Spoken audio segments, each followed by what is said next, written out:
Hey YouTube, hi Spotify, it's Kel coming to you today with another video on some psychoeducational stuff that I have learned through the years as a therapist for 20 years. So I wanted to pass along a little gem that I actually learned and heard for the first time when I was in therapy myself way back in the day as a part of our graduate program for becoming a therapist. And it's something that I have held on to multiple times throughout the last couple decades. Here, babes, come here. It's okay. Come on. Okay. Sorry, that's my cat. Here, say hello. Hi. Okay. So basically, and this is the idea of there being 3 steps to change. Okay. A lot of times, if we, set out on a goal and we don't achieve it the first time, I think we can all be a little hard on ourselves, or at least I used to be. But now, I don't know what's going on. It's very windy here. I don't know, but so basically, I just wanted to say there's 3 steps to change. The first step is knowing that you don't want to do a certain behavior anymore. Maybe recognizing that it's not working well for you, or just doesn't fit into your life anymore. Now, the second step is understanding why you did that thing, and yet you keep doing it anyways, okay? And the third step is understanding why you did that certain thing and then choosing not to do it anymore. And what the whole point of me doing this video basically is to tell people that if normal people change by going step 1 and then going step 2 and step 3 and then vacillating back and forth between step 2 and step 3. So again, step 2 is understanding why you did the thing you don't want to do, but you keep doing it anyways. And step 3 is you understand why you did that thing and you don't do it anymore. So back when I worked in the addiction treatment center world, we would use the concept, obviously, of drinking or using. And so what it would be is step 1 is you realize you don't want to do whatever it is anymore.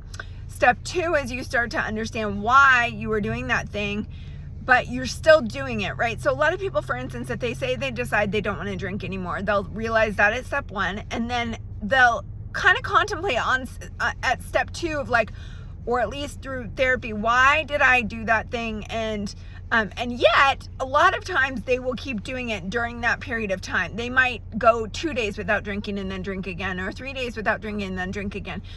And then ultimately the goal is to get you to step 3 and to sit kind of permanently at step 3, which is understanding why you did that thing you don't want to do anymore and not doing it anymore, right? Choosing a different thing. So, or choosing, sobriety, or choosing abstinence, or whatever it is. So, but I really wanted to hop on to tell people, a lot of people can get very disappointed if they go to step 3 and then they fall back to step 2. And I just really wanted to validate for everybody that is a very normal part of trying to change a behavior that has been very, something that you've done a lot, right? So,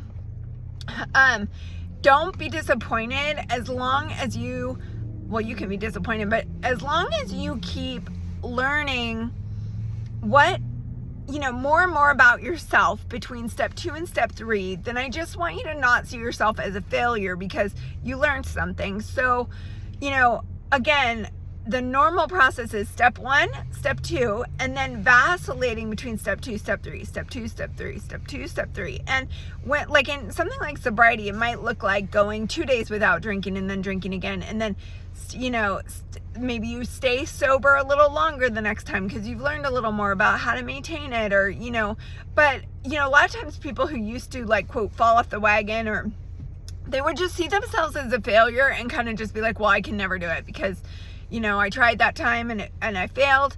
So I'm just, not meant to be whatever, sober or whatever. But my point in doing so much treatment center work is you see that, like, as long as you keep learning about yourself along the way, what emotions were you trying to numb? What were you distracting yourself with? What was the core behind it? And also how to cope better in the future. A lot of times you can end up making it to step 3 and sitting there at step 3, even if you fall back to step 2, kind of often. So I just want, I think society and everyone kind of expects these linear, like for change to be very clean and linear and not complicated. And really, it's a lot messier when you're trying to change something that's been, fundamental to you for a long time.